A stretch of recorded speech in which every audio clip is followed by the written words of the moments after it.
The pandemic is leaving many of us trying to shed those extra pounds, and it's an issue that's affecting kids and teens as well. 9 on Your Side's Chandrea Thomas spoke to a local pediatrician about how parents can get their meal plans back on track.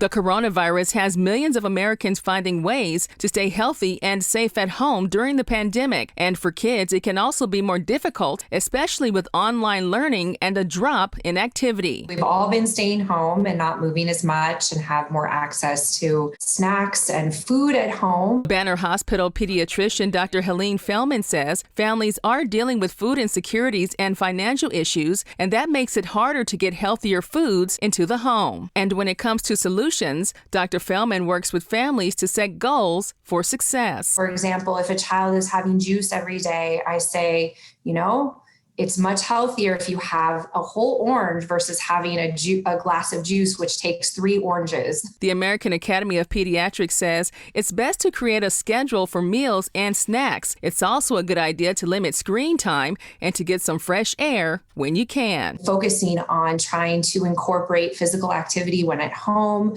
trying to continue to offer fresh fruits and vegetables as often as possible, and not reaching for those processed foods as often. According to the CDC, 22% of African American children are battling obesity, and that number jumps to 25% among Hispanic children. The worry is if those numbers grow, combined with poverty situations, the risk of COVID-19 complications can go up. Obesity, unfortunately, is made up of three large factors, the first being genetic, but the second two being behavior and environmental.